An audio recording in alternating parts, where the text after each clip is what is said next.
రాకాలోకంకి స్వాగతం. ఈ కంటెంట్ మీకు నచ్చినట్టయితే లైక్ చేయండి, మీ బంధుమిత్రులకు షేర్ చేయండి. ఇప్పటివరకు సబ్స్క్రైబ్ చేసుకోకపోతే సబ్స్క్రైబ్ బటన్ని నొక్కండి, అదేవిధంగా బెల్ ఐకాన్ని కూడా నొక్కండి.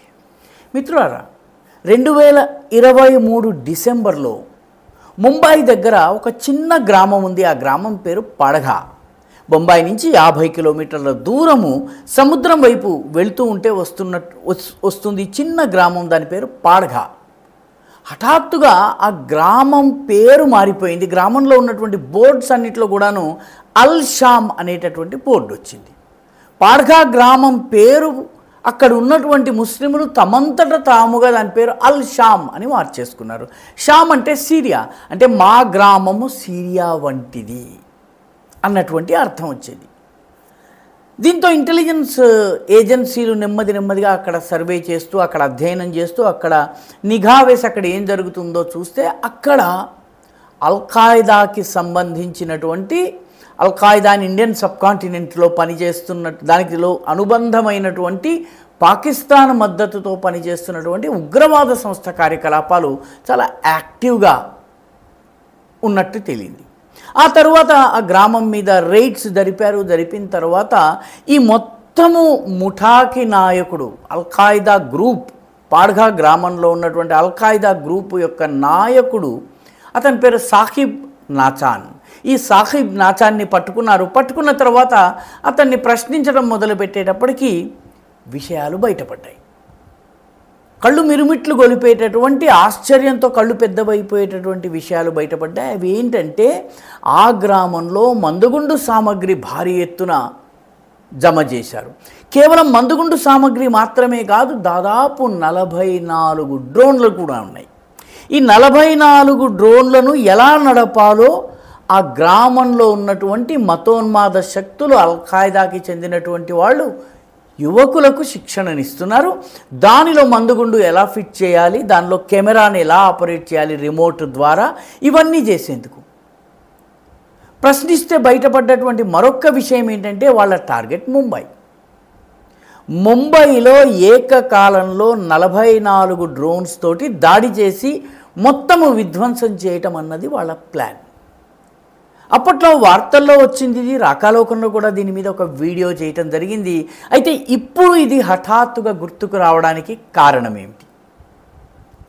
ఈ పాడఘా గ్రామము, ఆ గ్రామం పేరు అల్షామ్గా మారడము, అక్కడ అల్ఖాయిదా యాక్టివిటీ ఉండడము, అల్ఖాయిదా యాక్టివిటీలో సాకిబ్ నాచాన్ అనేటటువంటి వ్యక్తి నాయకత్వంలో 44 డ్రోన్స్ ఉండడము, ఆ డ్రోన్స్కి తగ్గ మందుగుండు ఉండడము, ఇవన్నీ ఎందుకు బయటకు వచ్చాయంటే, యుక్రెయిన్ రష్యా మీద ఇదే తరహాలో డ్రోన్ దాడి చేసింది.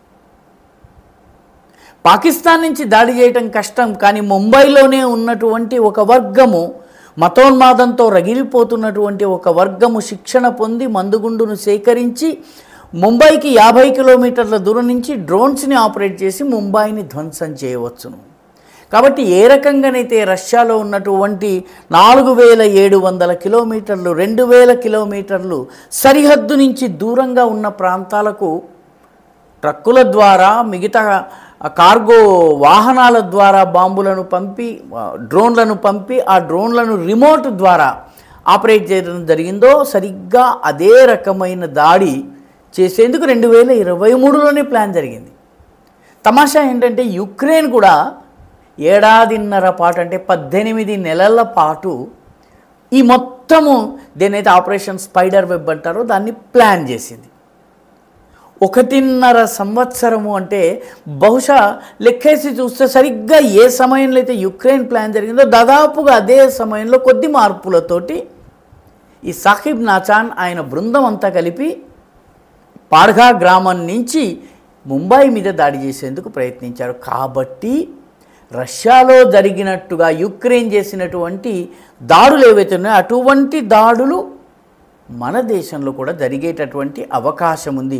ఆర్థిక రాజధాని ముంబైని టార్గెట్ చేయవచ్చును, కోయంబత్తూరుని టార్గెట్ చేయవచ్చును. ఎందుకంటే కోయంబత్తూరు నగరంలో కూడాను ఐసిస్ అల్ఖాయిదాలకు చెందినటువంటి గ్రూప్స్ బాంబు పేలుడు చేసే ప్రయత్నం చేసినాయి.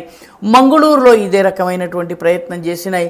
దేశంలోని వివిధ ప్రాంతాల్లో ఈ రకమైనటువంటి ప్రయత్నాలు చేశాయి. కాబట్టి వీళ్ళందరూ కూడాను డ్రోన్స్ గనక ఆపరేట్ చేస్తే భారీ నష్టాన్ని చేయవచ్చు. కాబట్టి యుద్ధమే గనక జరిగితే, మళ్ళీ యుద్ధమే గనక జరిగితే ఈ శక్తులు ఏవైతే ఉన్నాయో, ఈ మతోన్మాద శక్తులు, ఈ పాకిస్తాన్ ద్వారా ప్రలోభానికి గురైన వాళ్ళు, లేకపోతే పాకిస్తాన్ ప్రోత్సాహంతో చేసేటటువంటి మతోన్మాద శక్తులు, ఇటువంటి దాడులకు భారత్లో కూడా పాల్పడే అవకాశం ఉంది. 2023 డిసెంబర్లో పట్టుబడ్డటువంటి పాడ్గా కేసు దీనికి ఒక తాజా ఉదాహరణ. మిగతా దేశంలో కూడా చాలా చోట్ల ఈ రకంగా డ్రోన్స్ పట్టుబడుతున్నాయి. ఎందుకంటే డ్రోన్ యుద్ధం యొక్క స్వరూపాన్ని మార్చేసింది. 300 కోట్లు పెట్టి మీరు ఒక ఫైటర్ జెట్ విమానాన్ని తీసుకొస్తారు, ఒక బాంబర్ని తీసుకొస్తారు, దానిని 30,000 రూపాయలతో తయారు చేసినటువంటి డ్రోన్తో ధ్వంసం చేయవచ్చు. ఇది మొట్టమొదటిసారి వాస్తవానికి 2020లో ఆర్మీనియాకి అజర్బైజాన్కి మధ్య యుద్ధం జరిగినప్పుడు ఈ రెండింటి మధ్య నొగార్నో కారబాఖ్ అనేటటువంటి ప్రాంతం కోసం గొడవ జరుగుతూ ఉంటుంది. నొగార్నో కారబాఖ్లో జనాభా ఆర్మీనియన్, కానీ ఆ భూభాగము అజర్బైజాన్లో ఉంటుంది. వాళ్ళు ఆర్మీనియాతో కలిసేందుకు వాళ్ళు ప్రయత్నం చేశారు. కాబట్టి పదే పదే రెండు దేశాల మధ్య యుద్ధం జరిగింది. 2020లో జరిగిన యుద్ధంలో ఆర్మీని డ్రోన్లతో తుత్తునియలు చేసి సర్వనాశనం చేసి పూర్తిగా 5-6 రోజుల్లోనే చేతులెత్తి క్షమించేయండి, ఇంకా మేము యుద్ధం చేయలేము అనేటటువంటి పరిస్థితికి తీసుకొచ్చారు. ఆ తరువాత కొద్ది రోజులకే మనం యుక్రెయిన్లో కూడాను రకరకాల డ్రోన్స్ని ఉపయోగించడం చూసాము. ఇది ఉదాహరణకి ఈ డ్రోన్స్ని బెరెక్టర్ డ్రోన్స్, టర్కీ నుంచి వచ్చినటువంటి బెరెక్టర్ డ్రోన్స్ని TB2 అంటారు దానిని యుక్రెయిన్ చాలా సమర్థవంతంగా రష్యా మీద ఉపయోగించింది. అదేవిధంగా ఇరాన్ నుంచి తెచ్చుకున్నటువంటి షాహెద్ 136 డ్రోన్స్ని రష్యా యుక్రెయిన్ మీద ప్రయోగించింది. అంటే రానున్న రోజుల్లో యుద్ధంలో పెద్ద పెద్ద గన్స్, పెద్ద పెద్ద శతఘ్నులు, యుద్ధ విమానాలు, వీటికన్నా కూడాను డ్రోన్స్ ప్రభావం పెరుగుతోంది.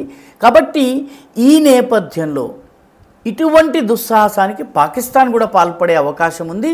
అయితే పాకిస్తాన్ మన దేశంలోకి సరకు రవాణా చేసి తీసుకొచ్చి యుక్రెయిన్ చేసినట్టుగా చేయలేదు. కాబట్టి సముద్ర మార్గాల గుండా తీసుకొచ్చి మందుగుండు డ్రోన్స్ని చేరవేసేటటువంటి అవకాశం ఉంది. వాటితో పాటు ఇక్కడ ఉన్నటువంటి ఒక వర్గం, మతోన్మాదంతో పిచ్చెక్కిపోయినటువంటి వర్గం కూడాను ఈ తరహా దాడులు చేసేటటువంటి అవకాశం ఉంది. దానికి నిలువెత్తు ఉదాహరణ మనకి ముంబైకి 50 కిలోమీటర్ల దూరంలో ఉన్నటువంటి పాడ్గా గ్రామంలో జమ చేసినటువంటి 44 డ్రోన్స్. అంటే ఇది బయటపడింది. ఈ తరహా ఎన్ని ఉన్నాయో ఆ రోజున ఈ డ్రోన్స్ ఎందుకు, ఈ మందుగుండు పేలుళ్ళు ఎందుకు, ముంబైలో దాడి చేసేందుకు ప్రయత్నించే ముందే వాళ్ళను మోదీ ప్రభుత్వం, మహారాష్ట్ర ప్రభుత్వం అరెస్ట్ చేసిన కారణంగా, NIA అరెస్ట్ చేసిన కారణంగా ఈ కుట్ర విఫలమైంది. కానీ ఇది విజయవంతమై ఉంటే ఈ మోడల్ని తీసుకుని దేశంలో ఎన్ని చోట్ల డ్రోన్ దాడులు జరిగేవి. ఇప్పటికే జమ్మూ ప్రాంతంలో కావచ్చును, పంజాబ్లో కావచ్చు, డ్రోన్ల ద్వారా ఆయుధాలని, డ్రగ్స్ని చేరవేయటం జరుగుతోంది. మన ఎయిర్ స్టేషన్స్, చాలా ఎయిర్ స్టేషన్స్ దగ్గర డ్రోన్స్ అనుమానాస్పదంగా సంచరించినటువంటి దాఖలాలు కూడా ఉన్నాయి. కాబట్టి రానున్న రోజుల యుద్ధము డ్రోన్ యుద్ధము. కాబట్టి ఈ డ్రోన్లను నియంత్రించటము, డ్రోన్లు ఎవరి దగ్గర ఉన్నాయో వాళ్ళని చూసి వాళ్ళని గుర్తించేటటువంటి పని ఇది పెద్ద ఎత్తున చేయవలసినటువంటి అవసరం ఉంది. దీనికి అతిపెద్ద ఉదాహరణ పాడ్గా గ్రామం. అక్కడ పట్టుబడ్డటువంటి డ్రోన్స్, అక్కడ ప్రజలకి ఈ డ్రోన్ల శిక్షణనివ్వడం, ఇటువంటివి దేశంలో ఇంకెన్ని ఉన్నాయో అన్నది చూడవలసిన అవసరం ఉంది. ఇలాంటి సంఘటన మన దేశంలో జరగకుండా నివారించాల్సినటువంటి అవసరం ఉంది. ఈ వీడియో మీకు నచ్చినట్టయితే లైక్ చేయండి, మీ బంధుమిత్రులకి షేర్ చేయండి. ఇప్పటివరకు సబ్స్క్రైబ్ చేసుకోకపోతే సబ్స్క్రైబ్ బటన్ని నొక్కండి. అదేవిధంగా బెల్ ఐకాన్ని కూడా తప్పనిసరిగా నొక్కండి.